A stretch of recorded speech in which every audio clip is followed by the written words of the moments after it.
आदरणीय सभापति महोदय, मैं आपका बहुत धन्यवाद देना चाहता हूं कि बहुत ही महत्वपूर्ण और देश के लिए और बड़ी आबादी के लिए भारतीय जनता पार्टी की सरकार में एक और बिल आया है।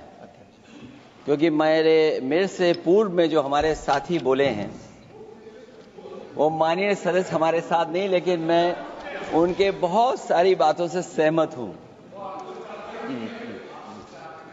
और अध्यक्ष महोदय, मैं देख रहा हूं जो एक्स कांग्रेस वाले वो ज्यादा बोल रहे हैं।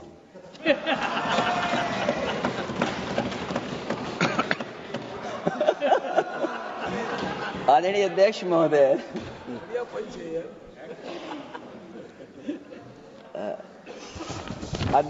जो आज बिल पेश हुआ है, मैं हिंदी और अंग्रेजी को जो कुछ समझ सकता हूं वो यही मैं कह सकता हूं कि माननीय मंत्री जी ने ये कहा कि ये उम्मीद है। ये उम्मीद कैसे बना है, अंग्रेजी में भी मुझे समझ में नहीं आ रहा कि उम्मीद है ये, हिंदी में भी समझ में नहीं आ रहा कि ये उम्मीद है। यूनिफाइड वक्फ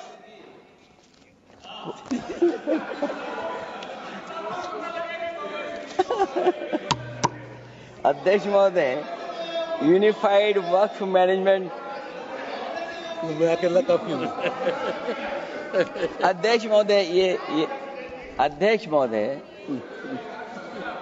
मैं समझ सकता हूं कि मैं वो बात छेड़ना नहीं चाहता था, लेकिन क्या करूं, मजबूरी है अब।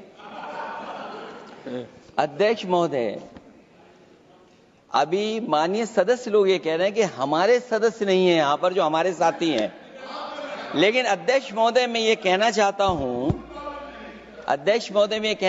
हूं, ये जो बिल लाया जा रहा है, भारतीय जनता पार्टी में एक मुकाबला चल रहा है। भारतीय जनता पार्टी के अंदर मुकाबला चल रहा है कि खराब हिंदू कौन बड़ा है। और ये बात अध्यक्ष महोदय मैं ऐसे ही नहीं कह रहा हूं। जो पार्टी ये कहती हो कि दुनिया की सबसे बड़ी पार्टी है, अध्यक्ष महोदय वो अपना राष्ट्रीय अध्यक्ष नहीं चुन पाए अभी तक।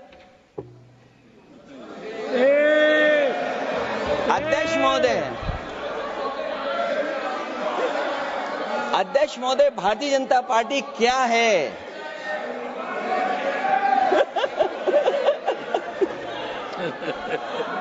जी, मैं अखिलेश जी ने बहुत हंसते हंसते कहा है, इसको हंसते हंसते जवाब देना। इस सामने जितनी पार्टियां हैं उनका राष्ट्रीय अध्यक्ष उन 5 लोगों को ही चुनना है परिवार के। हमें माननीय अध्यक्ष जी करोड़ों सदस्यों में से 12-13 करोड़ सदस्य प्रक्रिया कर चुनना है तो देर लगती है। आपके यहां जरा भी देर नहीं लगेगी। मैं कह देता हूं अभी 25 साल तक आप अध्यक्ष हो जाओ, नहीं बदल सकता। अध्यक्ष महोदय, क्योंकि जो बात निकल के आई है वो मैं फिर आगे बढ़ा दूं। अध्यक्ष महोदय, जो बात सोशल मीडिया या और जगह गुपचुप हो रही है, कहीं ऐसा तो नहीं था कि अभी कुछ दिन पहले यात्रा जो हुई है वो कहीं 75 वर्ष की एक्सटेंशन वाली यात्रा तो नहीं थी। अध्यक्ष महोदय, ये जो इस बार जो वक्फ बिल आया है, नाकामी का पर्दा इस बार है वक्फ बिल। और नाकामी कोई एक आध नहीं है, मैं कई नाकामियां बता सकता हूं। अभी मैं माननीय सदस्यों को सुन रहा था, वो पुराने कई बिल उनके बारे में चर्चा कर रहे थे कि कितने प्रोग्रेसिव बिल लेकर के आए हैं। मुझे याद है मैं उत्तर प्रदेश में उस समय था और मुझे लगा कि शायद इनकी वो बात ठीक होगी। एक ये बहुत तैयारी के साथ फैसला लेकर के आए थे और फैसला ये लिया था आधी रात के आज के बाद नोट नहीं चलेंगे, नोट बंद हो जाएंगे। अध्यक्ष महोदय, उस नोटबंदी नाकामी के बारे में भी तो चर्चा हो जाए कि अभी भी न जाने कितनी जगह पर कितना रुपया निकला जा रहा है। कितना निकल करके आ रहा है। केवल नाकामी नोटबंदी की नहीं, नाकामी बेरोजगारी की भी है, नाकामी महंगाई की भी है, नाकामी किसान की आय दोगुनी नहीं कर पाए वो भी इनकी नाकामी है। मुझे याद है एक माननीय मंत्री जी पूरे देश की नदियों के बारे में बीओडी बता रहे थे, लेकिन माननीय मंत्री जी ये भूल गए कि उनके शहर में, उनके क्षेत्र की जो नदी है उसकी बीओडी क्या है। गंगा क्या साफ हो गई, यमुना क्या साफ हो गई, स्मार्ट सिटी क्या बन गई, क्या गोद लिए हुए गांव इन्होंने गोद से उतार दिए, उनकी क्या दुर्दशा है। इसलिए मैं कहना चाहता हूं, ये नाकामी का पर्दा इस बार वक्फ बिल बना है। और सबसे बड़ी बात तो यह है कि जिसके लिए फैसला होना है उसकी बात को अहमियत न देना भी नाइंसाफी है। अध्यक्ष महोदय, नाकामी केवल यहां तक नहीं है। और भारतीय जनता पार्टी क्या है, मैं केवल एक पुरानी घटना याद करता हूं। एक बार फैजाबाद अयोध्या में एक कार्यक्रम था, उसमें बड़ी तैयारी की गई थी और तैयारी के साथ कलाकार मुंबई से बुलाए गए थे। हो सकता है वो सहमति दिल्ली से ना रही हो, केवल लखनऊ की सहमति से हो रहा हो कार्यक्रम। और जब कार्यक्रम की पूरी तैयारी हो गई, भगवान श्री राम बनकर के कोई आ गया, लक्ष्मण बनकर के कोई आ गया, मां सीता भी बनकर के कोई आ गया, हनुमान जी, और भगवान हनुमान भी बनकर के कोई आ गया। लेकिन जब लखनऊ से वो हेलीकॉप्टर उड़ा और अयोध्या पहुंचा तो सब लोग थे, लेकिन उसमें हनुमान नहीं थे। अध्यक्ष महोदय, मैं भारतीय जनता पार्टी के लोगों से कहूंगा कि जानकारी करिए कि आखिरकार भगवान श्री राम थे, लक्ष्मण थे, सीता थी, लेकिन हनुमान क्यों नहीं थे।